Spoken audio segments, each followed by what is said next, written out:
Okay, so hiding inside all this brush, we have a 8990 Escort. Just a plain Jane model, but I don't even know what trim it is. We have to remove all this brush to find out. Roll. Yeah, it's rolling. Try to keep a neat, tidy brush pile. That way I got a car as the car is. Not that I want to cut down more trees. So we gotta get this thing out.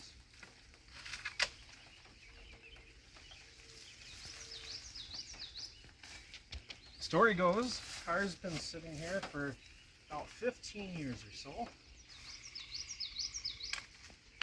Owners, parents stopped driving it for reasons unknown.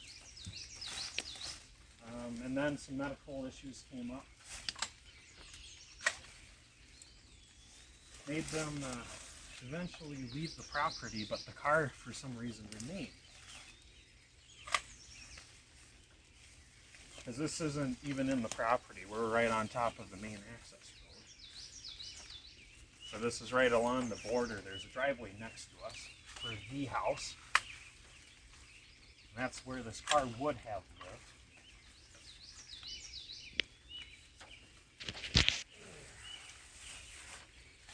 It's pretty funny when I first saw this thing.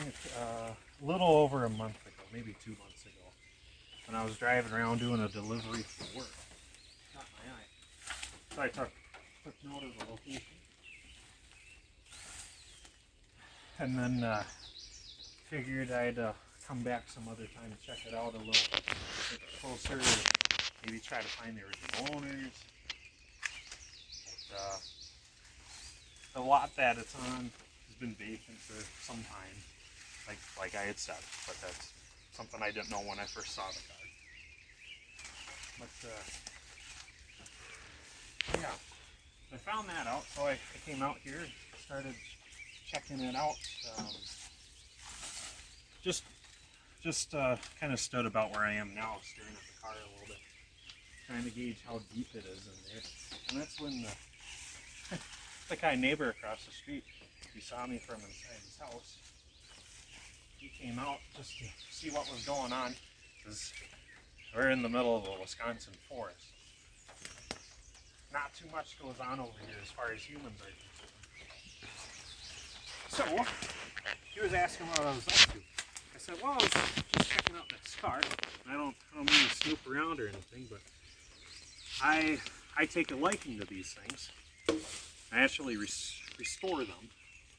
They're like, oh, no kidding. He said, there's a slim chance I can get a hold of the actual owners, because he had met them a few times. I said, hey, that'd be sweet.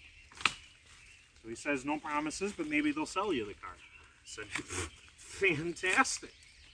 I'd love to see that happen. So as soon as that exchange happens, I leave. It was kind of late at night. I had to do a few other things. It was still light out. It was well after 5 in the afternoon. So I head back on over to my house, which just moved. We're now only 3 miles from this car. And that's when I had found out, well, as soon as I got back there, that's when the actual owner called me. Thanks to the neighbor across the street. He called me and we started chatting about the car, and yeah, he had forgot that it was even here. So, but I told him I'd offer some money for it, and he was very game to help get it gone. So now here we are. Worked with him. We agreed on a price for now, but we'll have to see what we come across as we dig through this thing. You'll see in a little bit here, it's pretty full to the brim. For us, it's going to be quite the excavation project. There we go. Start by not getting too wet.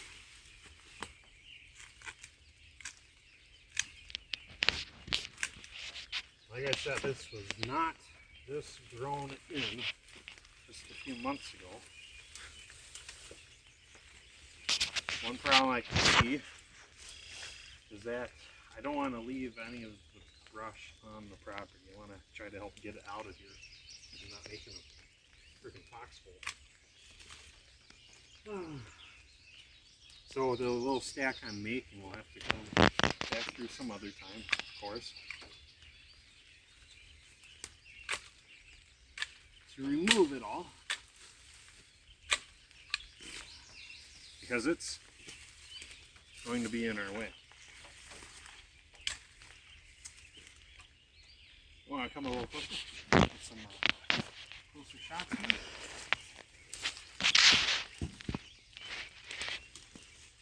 So, from up front here, you can see what's been going on. When I had first came out and saw the car, there was this tree actually growing through between the bumper and the license plate mount. But fear not, the bumper is still fine. It's got some cracks, but it's fully there and integral. It's not quite falling apart. Woo. And then I noticed when I'd come out that someone had actually gone and cut said tree from the license plate. When I talked with the neighbor, that's when I found out he was the one who had done it, and that's great. He had noticed it and he wanted to keep it from locking the car in permanently. I'm glad he tended to that. Cut it down, well, at the top first, and then came down at the bottom. So now we're actually able to roll out here. Sometime I'll take some tools and get that last chunk of log out from the license plate holder. Now,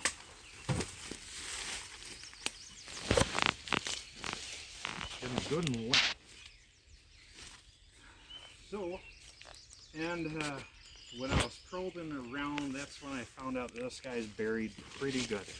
I say buried not just because it's littered in trees right now, but buried because it's literally in the dirt.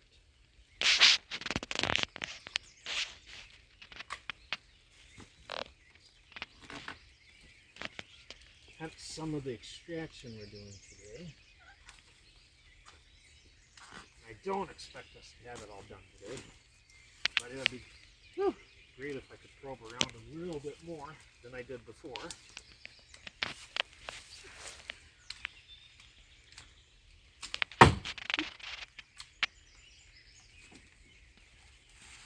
Okay, now we're getting to the point where I'm running out of space right next to me on top.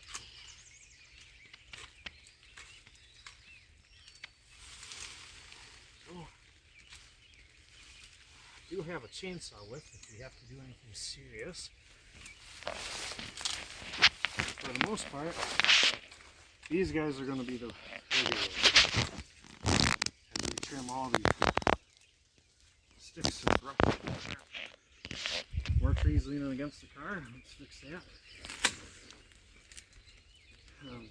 But yeah, the main goal for me today is I'm here primarily to evaluate the state of this car. See what it's going to take to get this thing out of here, both safely for the car, but then for us. And at the same time, we'll try to preserve as much nature that's piled up around it as we can. But no promises. You've already seen that a lot of this has to just disappear. But I think Mother Nature's sure gonna like not having this Escort here. Here, let's cut.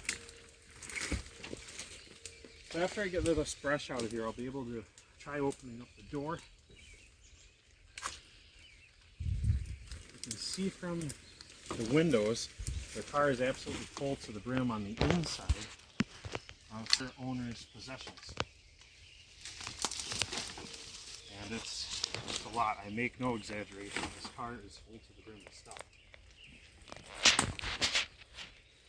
As soon as I get a few more sticks and stones out of here, I'll be able to get the camera up inside and you can actually see how dire it is inside the interior.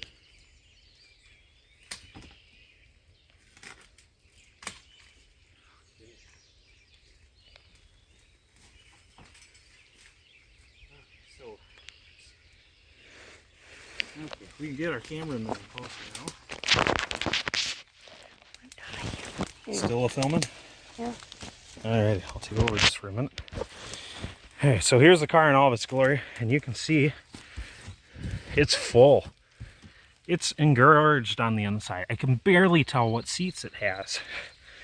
And my fear is that all this stuff, because a lot of it looks to be fabrics, things like clothes, blankets, my fear is that the inside is going to be nothing but a mouse nest. But that's kind of what I'm also here to evaluate.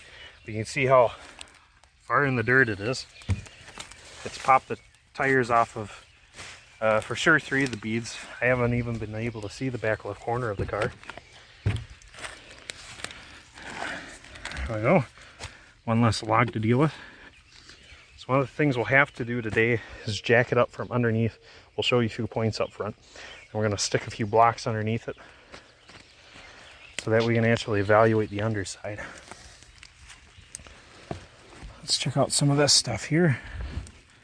I believe these two to be cargo covers for this car. One's blue, one's red. I can barely tell this car is a red interior. So the red one must be for this car.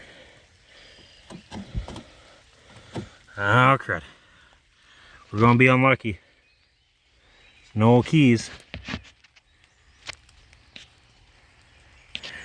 Keys aren't inside. Door is locked. Let's evaluate the hatch.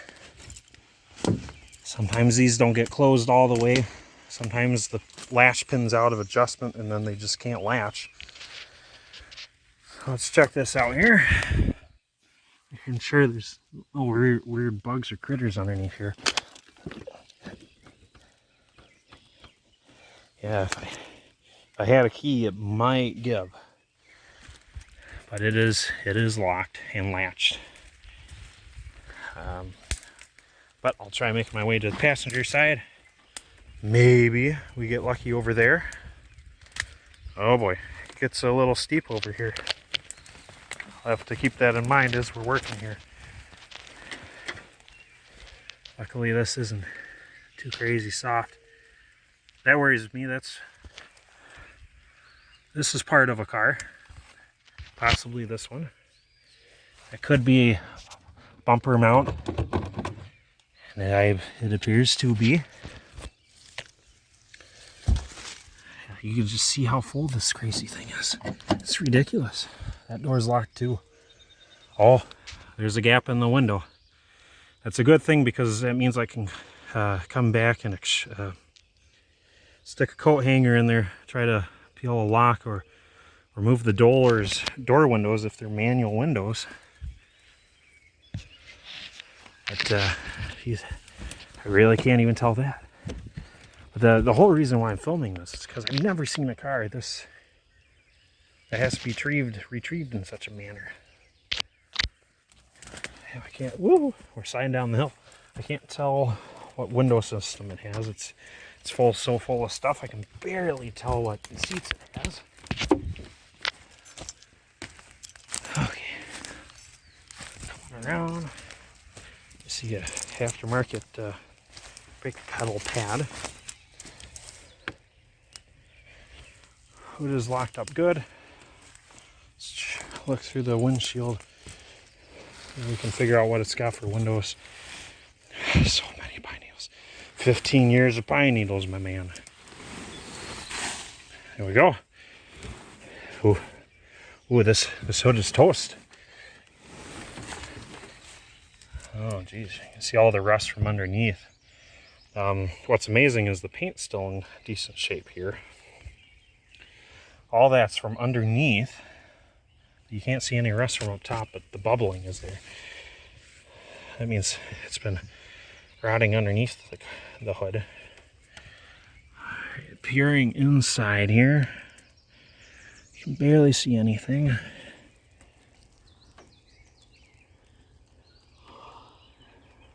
I can't tell if they should just be crank windows.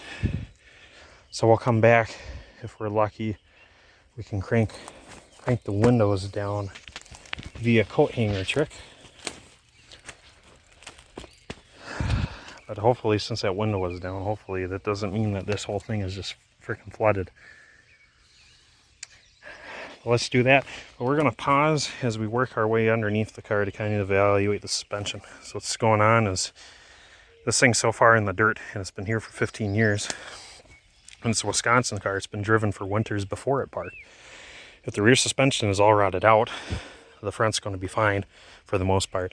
But the rear suspension is all rotted out. That means as soon as we try moving this thing, that rear end is going to drag. The whole rear end's just going to collapse. And then we're forced to drag this thing out of here. And as we drag it out, it's going to be who knows what for mechanical damage in the rear, as well as body damage. It'll end up ruining a lot of the floor pan in the back, the rear quarters, possibly the glass if we're really unlucky. But let's grab our shovel and a jack, and we'll see what we can do to pick this guy up. Okay, it's going. Okay, so this guy is so buried, there's only this much room between where I want to jack up. I'll show you that in a little while, and the dirt. And sure, I could dig a hole. It's going to take a little while. Plus, there's a whole bunch of plywood underneath this car. I presume to keep weeds and stuff from growing out from underneath it.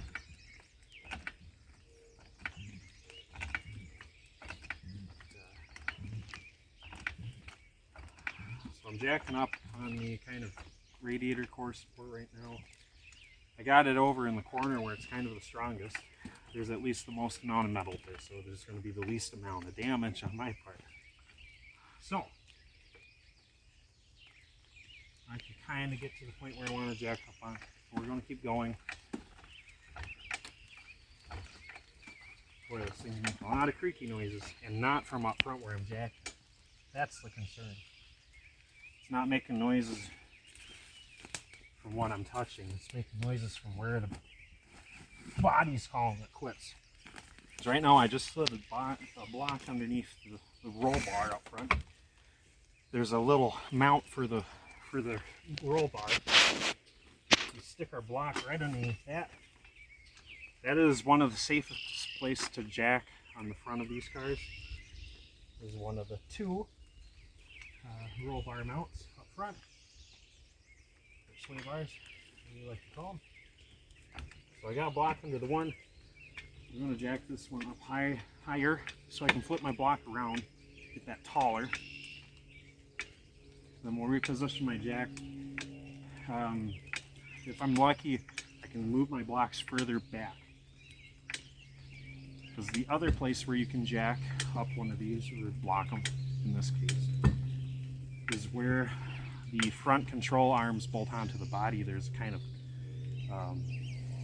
there's a casting like that as part of the frame. It's the unibody, and then your control arm goes into that, and then there's a bolt that goes through it. You can pick up on this whole cup section area, no problem. That's safe as can be. It has to hold the weight of the car, so it's a perfect place to be lifting up from for us to rely on. Okay, a little bit more, and then I'll be able to actually stick my block underneath that control arm point like I was talking about. And then we'll set it down, move the jack over to the other front sway bar mount, then move our other block to the rear front left control arm. So I'll stick this under here. There. That will work. At least I got some safety. We're going to go up a little bit more. Maybe I can stick the second block into, and we can have them both taken care of in one go. Granted, my jack situation is getting a little sketchy.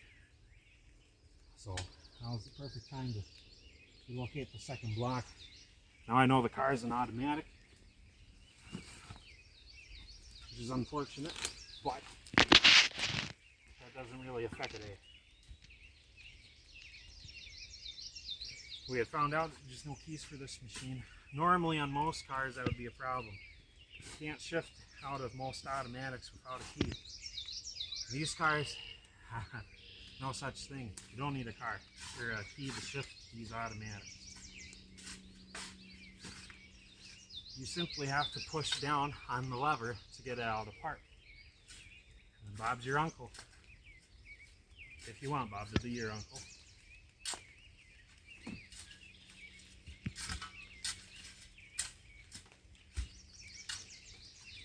Second block going in.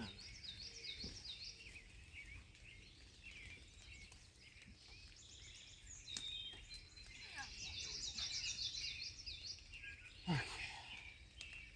Second block is in. Stand up my shovel so I don't forget that either. Set this guy down.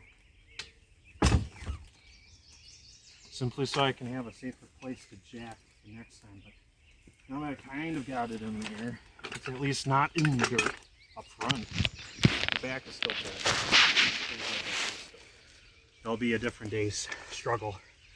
Since we're working on the slippery hill in the back, and it's pretty wet today, we're not going to deal with that. But today I need to evaluate the situation of the suspension. In this case, the front's fine. Looking down the side of the car,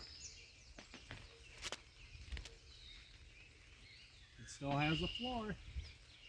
Barely. It has a floor. Okay. Some of the creaking we were hearing was plants that were growing through parts of the floor and the rocker. The creaking noises we were hearing, the plants were going through it, and when I lifted up, the plants are so buried in the dirt. Plants stayed down in the dirt. It tore off metal with it.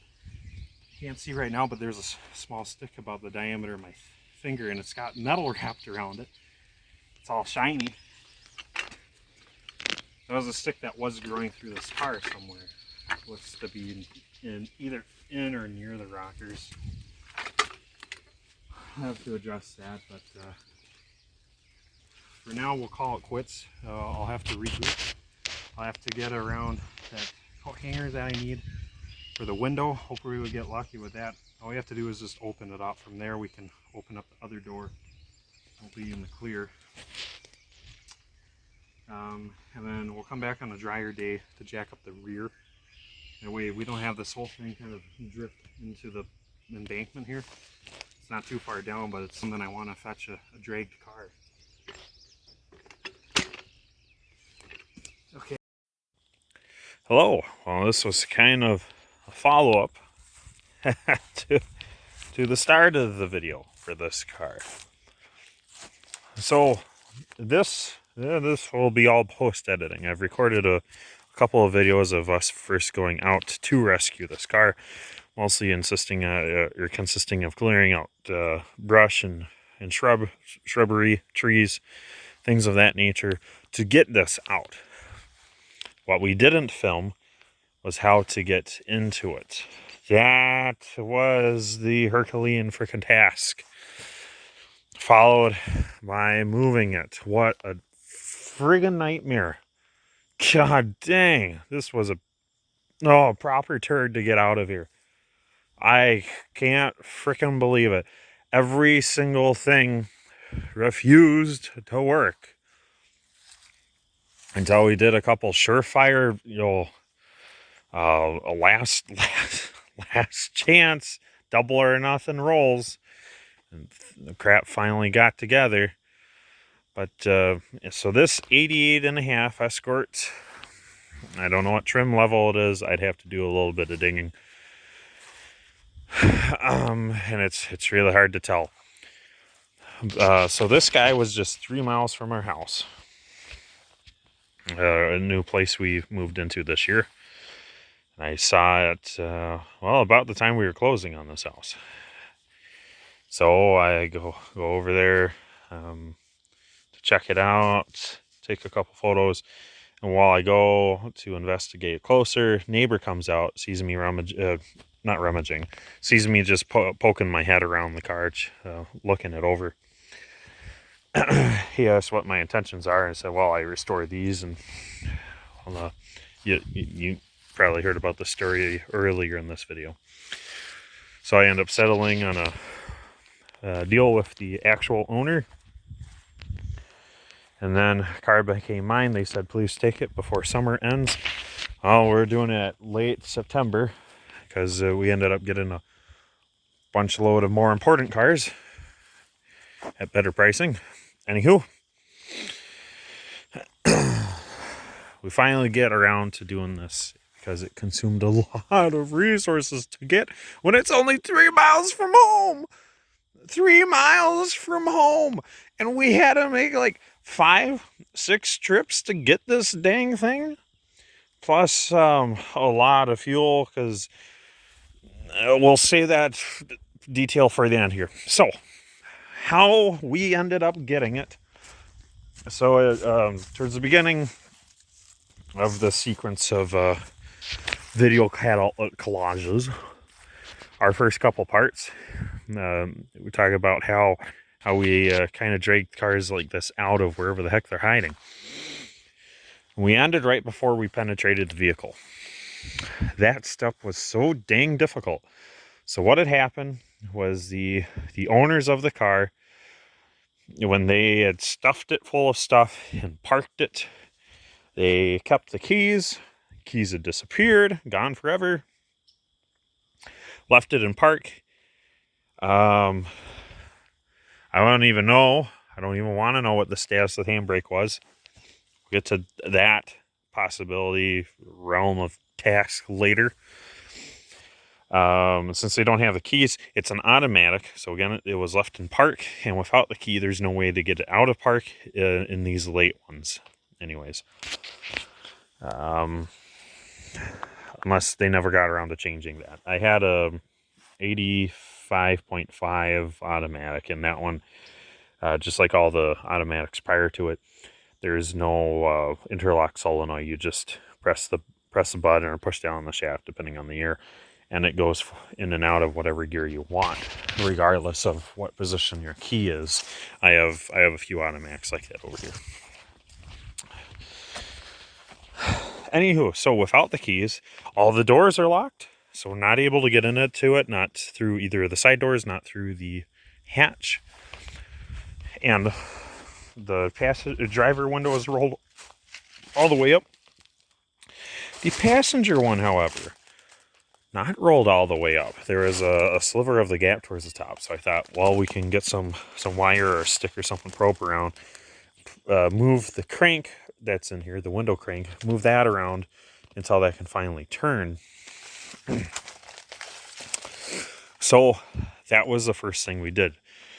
Actually, that was the second thing we did. I tried picking these locks, and I tried a numerous amount of keys. What we had found out is that these take a different key than all my other 80s cars. So for 88.5, for those wondering, they changed the keys. They're slightly longer. It allows room for a few more tumblers. So these are, I think, 8 tumbler keys. So they'll have 8 tumbler spaces on the key. That's why they had to be a little longer compared to all these older cars where they're only 5 tumbler keys. Otherwise, they'd be identical. So, my vast collection of keys for these cars, only 2 of them would actually be long enough to work for this. You know, out of a late 80s, early 90s Taurus SHO. We got a couple of those. And, you know, luck is not on our side. Our two or three keys that actually work in here, nope, didn't unlock it. So we move on. I try picking it. Nope, 8 tumblers is far outside of my my skill set of lock picking, which is quite limited. I can do, you know, 1 to 4, sometimes 5 tumblers. Okay, takes me quite a while, but I can do them at least. So the thought was, well, whatever it takes, I can get into it. No, that's just too much for me. It's too much for my skill set right now. So, couldn't get in through that. So now we're forced to go around, go through the window, this partially rolled down window, and we start probing around in there.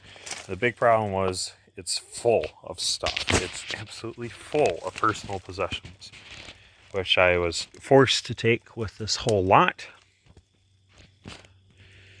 You can only imagine what there is for animal nests down in here. Oh my lord. So we got that to tend to. Anywho, I start poking around and I think, well, maybe I can move some of these bags of clothes around so that we can get to the window crank. So I start poking around. I'm really struggling to see it, especially with the foggy windshield, and it's dirty. It's so dirty that we can only see the reflection. You can't really see in through it. It's pretty bad. So we start digging around. Hey, I can finally see the window crank. Let's go for that. No, the window crank's in the downmost position. And the problem with that is there's no good way of pulling it up because you have to turn it one of two directions. Turning it one way makes it close. Turn it the other way makes it open. And I had figured out which is which. I forget now what it was. But we couldn't get it to move in that direction. Great. Okay, well, since we're that far down, let's see if we can get the door handle from the inside with our probing stick and wire. So we kind of get it lashed around the handle. We give some tugs. Nope, it's not moving. That door handle, can't get a decent bite on it for it to, sorry, they're like this. So you kind of got to pull it away like that. Nope, that wasn't working. Okay, well, what now what? Well, the windshield's cracked right here. So let's just bust it out, huh? So we punched a small hole in there. Now we're able to move around some of this riffraff in there. We can get to the window crank, so we start rolling that down. Now the window's open. Oh, we finally breached this mamma jamma. So we reach in there to the door handle, and we move it some. It's pretty stiff, but it's got its full movement. Problem is it's not unlocking. God dang, it's freaking not unlocking. So that was very frustrating. So I don't know if it's either because the latch in these are jammed, or the latch in this one is jammed, like bad, or for 88 and a half, they had changed up some of the door lock interlocks. So you guys are going to know better than me. I'm pretty familiar with 81 to 88, but these are different. I don't know how their lock interlock works. Normally, if you're in the car and you pull the door handle to get out, if it's locked, you'll still be able to open the car door. The other key bit of information is in those older cars too, if it's locked and you pull up on that little stem, it's going to unlock. And that will for sure allow you to open up the door via handle. So since we couldn't open it with the handle, where it wasn't working, we moved to the pins. We get some vice grips on the pins, yank up on it. And yeah, we got to travel all the way up. Nope, neither handle's unlocking. Oh, blah, blah. So, go around to this side. Do the same thing. Psst, psst, psst. Since the glass is junk anyways. We do the same thing over here. Yep, same dang thing. No dice. We get the window down. Door handle does nothing. We pull up the pin all the way. That changed nothing. So, okay. Well, you know what? At least we can get in there and put it in neutral. So we reach down in there. We pull that button, and that shifter's jammed. Either it has a interlock solenoid like we talked about where you have to have power to the solenoid for that to work, which would be key in, I think, any position. At least that's the case for the 90s stuff. Key into any position and press the brake pedal and you'll hear a chick. That's the solenoid locking at the shifter. That's exactly how automatic Cougars and Contours and Mystiques are. Anywho, that didn't really matter. The point, the more important point was we couldn't move the shifter. Okay, well that moves us to the head, to the hood.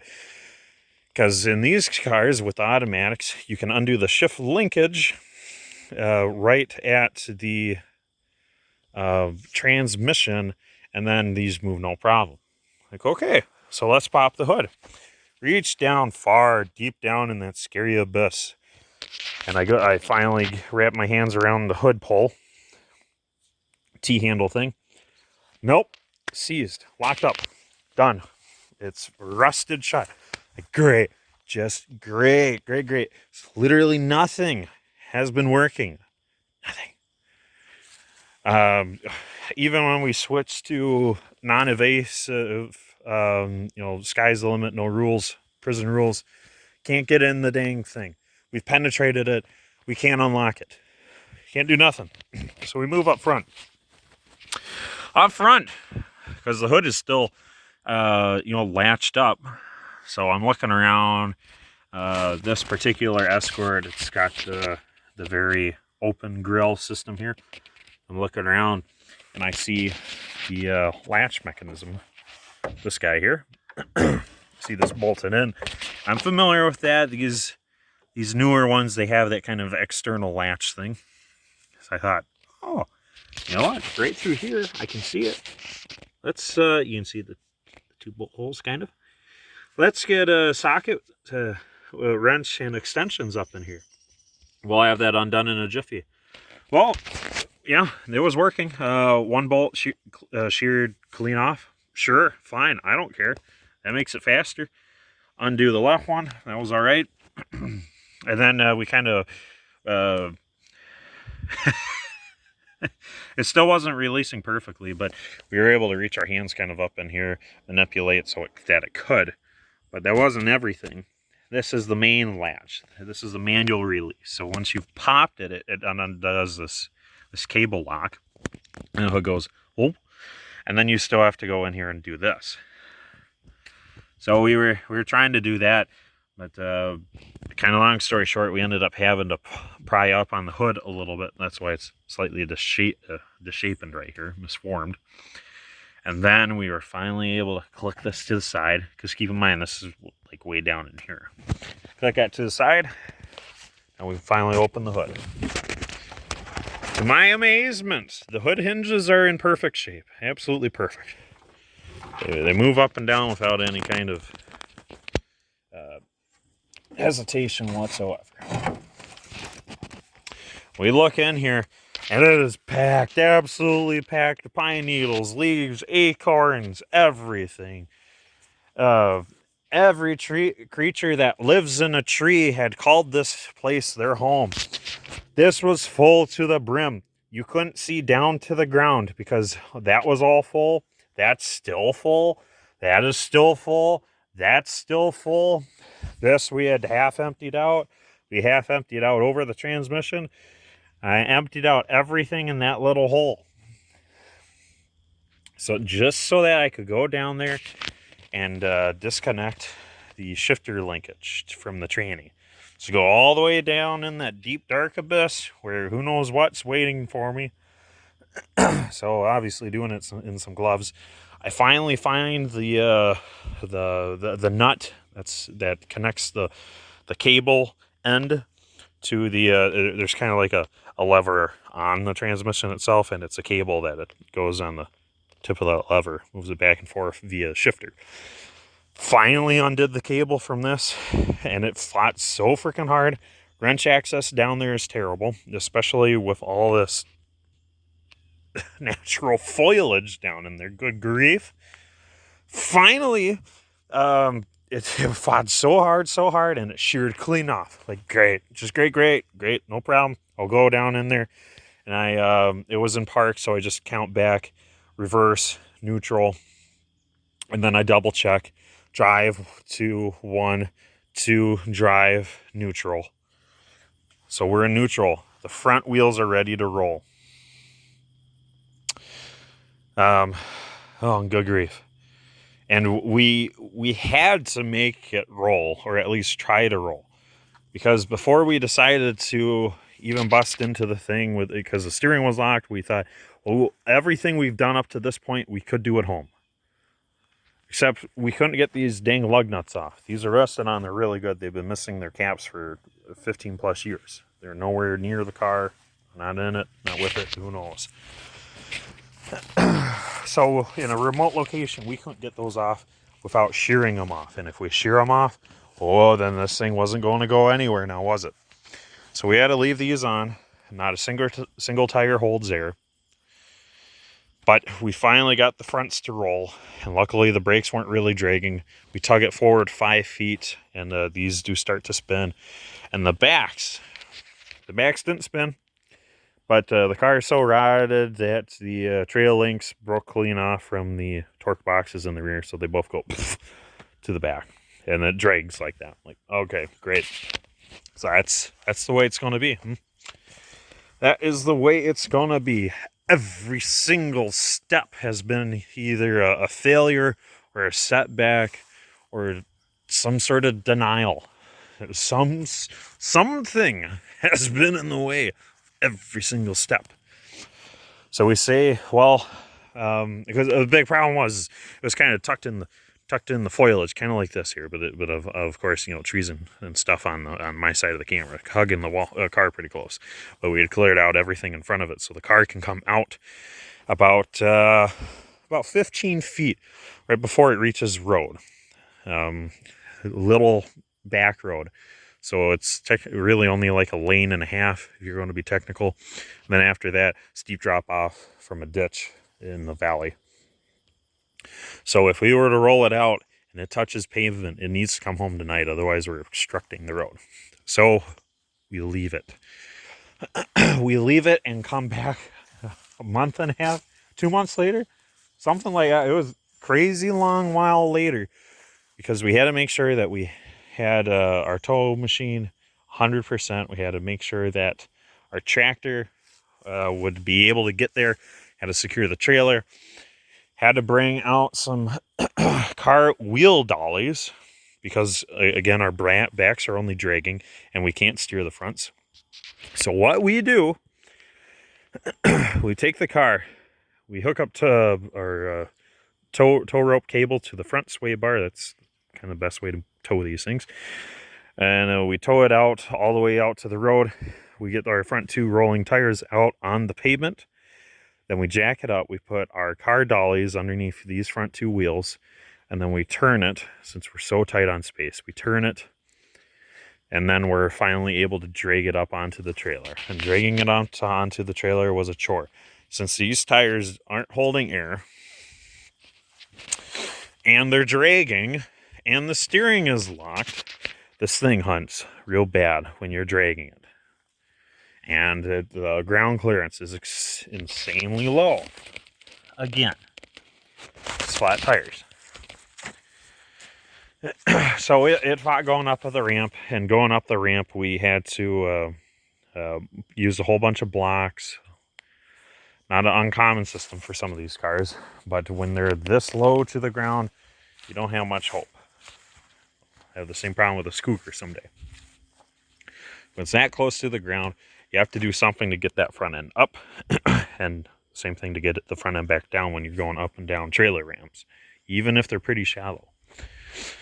So we finally drag it up the ramps of the trailer. Well, once we got the front end on the road, we were able to turn it, and then we just let those rears drag, and we kind of used our tow dollies all the way until it was touching our trailer ramp.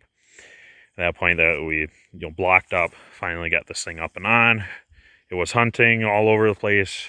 Could not find a happy home on the trailer, but all 4 were on. We said, screw it. That's that.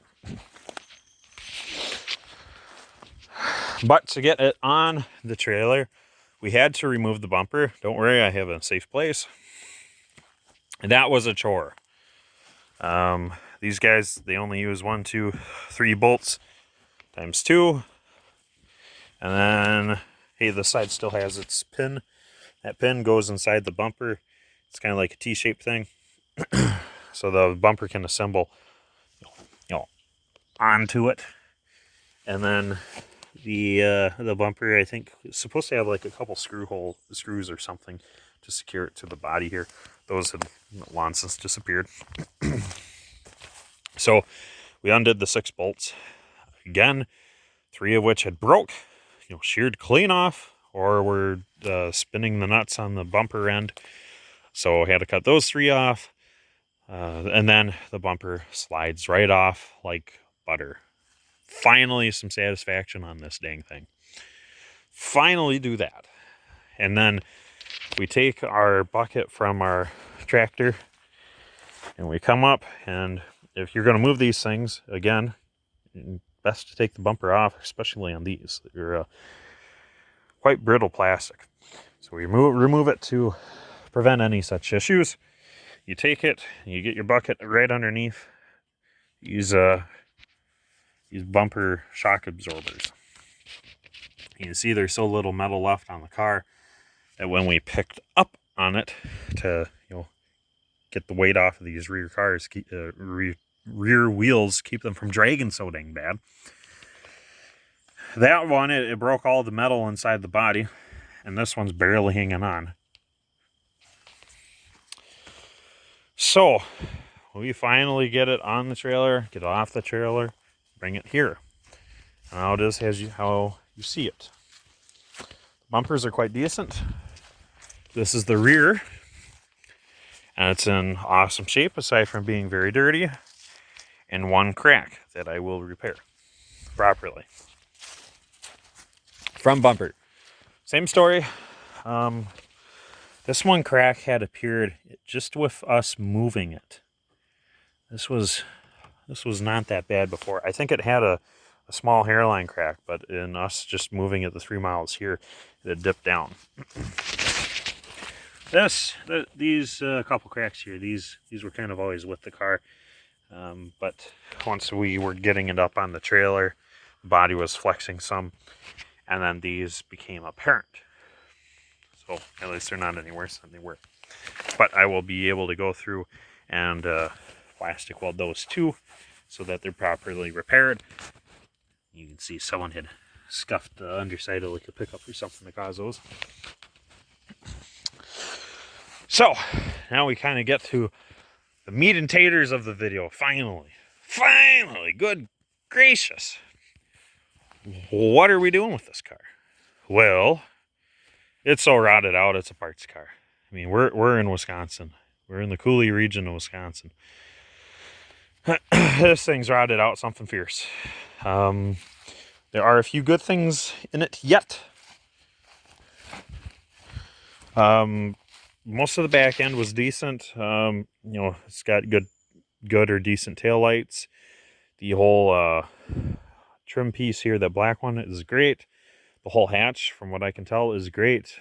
But we'll know more when we pop it open. I might be surprised. Like I said, both the bumpers are great. I'll fix the cracks and we'll be able to give those to someone who needs them. The exhaust, some sort of stainless, or very, very well coated, so it doesn't rust that bad. And the rest of the system is almost as good as the muffler. So I'll be able to use exhaust.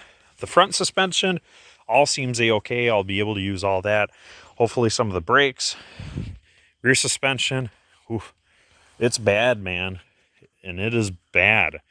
It is so bad that after we had moved this, I had saw one of the little foam strut tower caps. So it's a little foam thing that goes on the tops of the strut towers inside the cabin, underneath the interior panels. It kind of helps keep the shocks from making noise. One of those was underneath the car, outside, out in the open atmosphere, which means there's a massive hole in these strut towers. I believe this one more so than the other. Could be both. I don't know. I don't want to know. But we're not using much of that. This guy should, I think, is only going to have 7-inch drums anyways. So that's only useful to select few of you Escort guys. Front end, well, the quarters surprisingly are actually kind of decent. The doors, they'll be all right. They're good cores, but they'll probably need some skin care. The hood's pretty rough. Not because I buckled it, but because the front was so soft, it buckled that easy. That's my fear. Underneath the hood, I'll be using everything, except for the transmission. Someone can, happily take that automatic transmission off my hands. But I need everything else. I need the engine. I need the mounts, which are good. That's awesome. I need all the engine accessories. I need radiators. I need the whole front suspension like I mentioned before. A good washer fluid canister. The cap has come loose from the main top portion, but it's still so good. It's holding fluid. That's a rare sight. That's great. And we'll see what else we can use from underneath here. Headlights, grill. I haven't decided what I want to do with those. We will be doing a video on how to convert these to Ranger headlights, because that's very important for a lot of you guys. And then we'll probably sell off these originals to someone who may need them. Moving along, electric mirrors. It would be fun to have in EXP. We'll keep those. Metal door handles. If the doors have any future, the handles go with them. If not, we'll keep the handles. These are good upgrades for the guys who insist that Mustangs are superior, even though they have plastic door handles. Good. Interior. Here's the great unknown. We got a bunch of things going on here. We do have automatic belts. We do have interval wipers. I don't think this was the cheapest model. I don't think this was the Pony. I think this was one step up from that, if there even was such a thing. So either it's a Pony or it's an LX. It's definitely not the GT. But the cluster is in pretty good shape. You can see it's got minimal fading. That's one of my few clusters that actually shows red line as red and the couple RPMs preceding it yellow, which is great. I'll be able to use the steering column, steering wheel. Dash is terribly heavily faded, but if you notice, it's somehow free of cracks. So we might be able to do something about that. Rear interior panels, who knows? Carpet, that's going to be toast. Seats, maybe they could be saved. I don't know. Door cards, well, I can't see half of them to tell you. Car must have had a few options. It's got rear speakers. I think that's kind of my first Escort to be like that. My Red 81 here just has the little cargo trays because it doesn't have rear speakers. Speaking of which, car also came with a couple of cargo trays. These guys, I believe, I hope, these are for the 88.5 to 90 cars. I got one in red that needs cleaning up, otherwise it's in good shape. And I got one in blue, again, needs cleaning up, it's in good shape. So, yeah, keep this in mind, keep an eye out on this throughout. It won't be this winter. Sometime this spring and summer, this car is going to be processed. We're going to go through the whole dang thing, empty out all of the stuff that's on the inside. Lord knows what we'll find, so we'll have videos. And then I'll be listing parts up for grabs, so don't be asking me about them now. Not yet, anyways. But we will have a video showing off what we have available from this. So I do have a few other Escort parts right now. Some of it may already have homes. I don't remember. I got a lot of itty-bitty odds and ends I've been finding in the backs of some of these things. So we'll go from there. Yeah, like I said, keep an eye out on this car. But in the meantime, we will be getting back to the other cars. Yes, the nicer cars, the better cars, the faster cars. But to lose, guys.